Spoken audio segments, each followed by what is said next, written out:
Lake Providence Church family and friends. This is Dr. Linda Plummer Ward with another health ministry update. Happy Resurrection Sunday.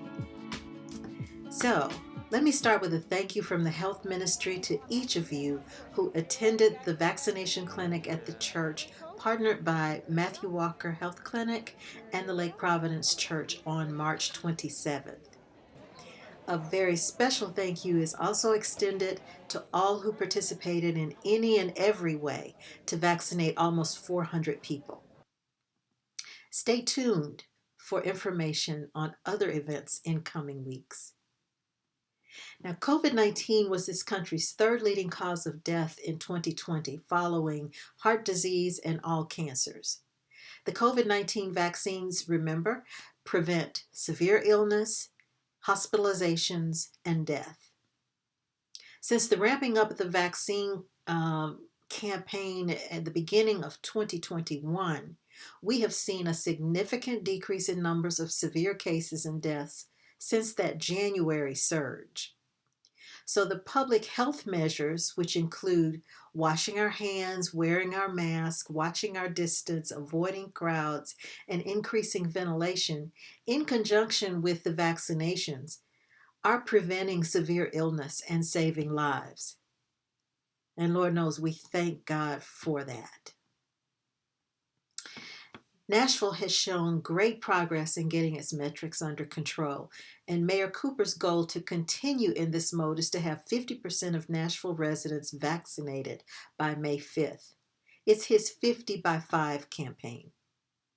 You see, 27 to 28% of Davidson County residents received one or more doses of the vaccine already.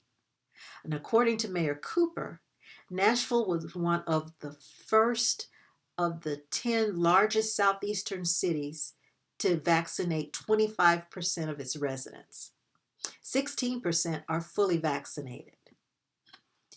Now, anyone age 16 or over can be vaccinated in Davidson County. To make an appointment, go to the websites vaccinefinder.org or covid19.nashville.gov. Or you can call 615-862-7777 from 7 a.m. to 7 p.m. And remember, most pharmacies, CVS, Walgreens, those kinds of places, Meharry, there's vaccines almost everywhere now. Call and make an appointment. Now, the number of COVID-19 cases increased significantly in over 20 states when you look around the country in just the last few weeks. Fortunately, this doesn't include Tennessee, because you remember we were at the top of the bad list at one time. Now, Michigan is at the top of the bad list. They are overwhelmed with rising numbers of COVID cases, new cases, and they're lagging behind significantly in vaccinations. Easter weekend may be a challenge to keep COVID case numbers low as we visit each other. So let's remember to do our part to wear our mask and practice social distancing. As a reminder, the CDC has recommendations for activities for fully vaccinated individuals. Let's just look at those again. Number 1, fully vaccinated individuals can visit inside a home or private setting without a mask with other fully vaccinated people of any age. Number 2, they can visit in a home or private setting without a mask with one household of unvaccinated people who are not at risk for severe illness. Number 3, fully vaccinated people can travel domestically without a pre- or post-travel test, as previously recommended. And number 4, they can travel domestically without quarantining after travel. Number 5, fully vaccinated people can travel internationally without a pre-travel test but that depends on your destination. And remember, you've been hearing probably some rumblings from Europe that say you may need a green card that will depict your vaccination status. In some countries, this will be required. So be aware of that and keep your hands on that card that you got when you got vaccinated.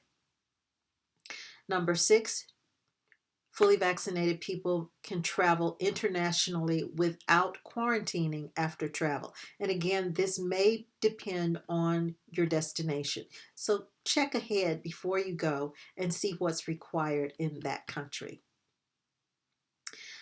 These are 2 things that are not recommended for fully vaccinated people. Avoid visiting indoors without a mask with people at increased risk for severe illness from COVID-19. And avoid attending medium or large gatherings.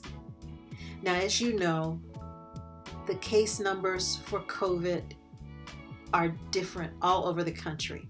We don't live in a bubble, and crossing our borders, things can change significantly.